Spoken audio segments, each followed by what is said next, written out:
What are things that you should never waste money on? There's this wise saying, wealth doesn't stick around for long. Imagine it like this. Your grandpa saves up money, then passes it to your dad, who then hands it down to you. But by the time it reaches you, the money might have vanished like a puff of smoke. In America, there's a similar saying, from rags to riches to rags in 3 generations. It's like saying, what goes up must come down, but for money. Did you know that about 70% of families who are rich lose their wealth by the time their grandkids are around, and a whopping 90% lose it by the time their great-grandkids come along? Crazy, right? Take the Vanderbilts, for example. Once super rich, now not so much. But hey, not all hope is lost. There's this smart 10% who know how to keep their money in the family. They've got tricks up their sleeves, and one of them is not wasting cash on silly stuff. Let's talk about Warren Buffett. He's a money genius. Despite being filthy rich, he lives in a regular house he bought back in 1988. No fancy mansions for him. Now, I live near Washington, D.C., where it's all about flashy cars and designer clothes. But guess what? The truly rich folks around here hardly ever splurge on certain things. And you know what? It works for them. And here's what I've learned from hanging around with these money-smart folks for the past decade. 1. Avoid old cars. Cars are cool, but they're also money pits. If you buy one that's too old, you might end up spending a fortune fixing it. Stick to cars that are only a couple of years old and you'll save yourself a headache. 2. Steer clear of credit card. Interest. If you can't pay off your credit card bill every month, you're in trouble. Don't spend more than you make, and definitely don't let those sneaky interest charges sneak up on you. 3. Score deals on flights and hotels. I've learned how to play the points game with credit cards. Now I hardly ever pay full price for flights or hotels. It's like getting freebies just for spending money I was going to spend anyway. 4. Skip fancy clothes.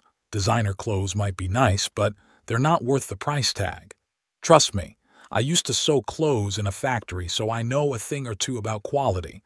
You can find great clothes for way less if you know where to look. 5. Cut back on dining out. Yeah, I love food as much as the next guy, but eating out all the time is a waste of money. Plus, you never really know what's in your food when someone else cooks it. Cooking at home is healthier and cheaper. So, there you have it. By following these simple rules, I've managed to save enough to kick back in my 30s. And if I can do it, anyone can. Just remember, it's not about being cheap. It's about being smart with your money. But let's dive a little deeper into each of these money-saving tips, shall we? Cars. They're like those shiny toys you see in the store window. You want them, but do you really need them? Well, if you're going to get one, at least be smart about it. Here's the deal. Buying a car that's older than your grandma might seem like a good idea at first. I mean, it's cheaper, right? But hold your horses. Old cars come with a bunch of hidden costs. Think about it. The older the car, the more likely it is to break down. And fixing cars ain't cheap. You could end up spending more on repairs than you did on the car itself. That's why I stick to cars that are only a couple of years old. They're still in good shape, but they won't break the bank. Plus, you won't have to worry about spending your weekends at the mechanic. So, next time you're in the market for a car, remember, newer is better. Credit cards. The modern-day equivalent of magic wands. With a swipe here and a tap there, you can buy pretty much anything your heart desires. But beware, those shiny pieces of plastic come with a dark side. I'm talking about interest. You know, that sneaky little fee they tack onto your bill if you don't pay it off in full? Yeah, that one. Trust me, I learned this lesson the hard way. Back in the day, I was swiping my card left and right without a care in the world. But then the bills started piling up, and before I knew it, I was drowning in debt. That's when I had my light bulb moment. Don't spend more than you make. It's simple, really. If you can't afford to pay off your credit card bill every month, you're living beyond your means.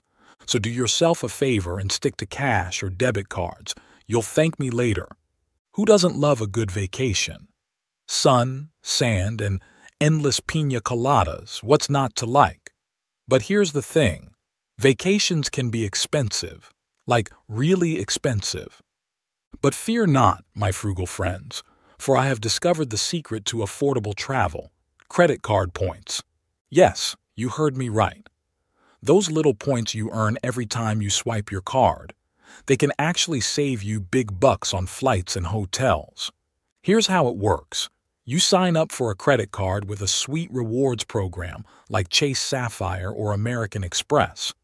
Then you use that card for all your everyday purchases, groceries, gas, you name it. And before you know it, you've racked up enough points to book a free flight or hotel stay. It's like getting a reward for spending money you were going to spend anyway. But here's the catch.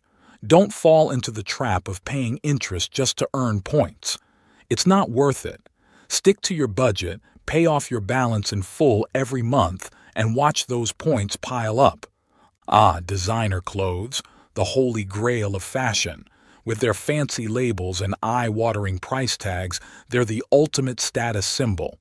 But let me let you in on a little secret. They're not worth it. Sure, designer clothes might be well made, but you're paying for the name, not the quality. And let's be real, no one's going to know the difference between a $500 shirt and a $50 one. Take it from me. I used to sew clothes in a factory. I know a thing or two about quality, and let me tell you, most designer clothes ain't all they're cracked up to be. So save yourself some cash and skip the designer labels. Trust me, no one will judge you for wearing last season's trends. Ah, dining out. The ultimate guilty pleasure. There's nothing quite like sitting down to a delicious meal that someone else cooked for you. But here's the thing. Dining out can be a real budget killer. Think about it. You're not just paying for the food, you're paying for the experience. And that experience doesn't come cheap. Restaurants mark up their prices like crazy, sometimes up to 300%. And don't even get me started on the markup on alcohol. It's enough to make your head spin. But here's the kicker. Cooking at home is cheaper, healthier, and sometimes even tastier. Plus, you know exactly what's going into your food.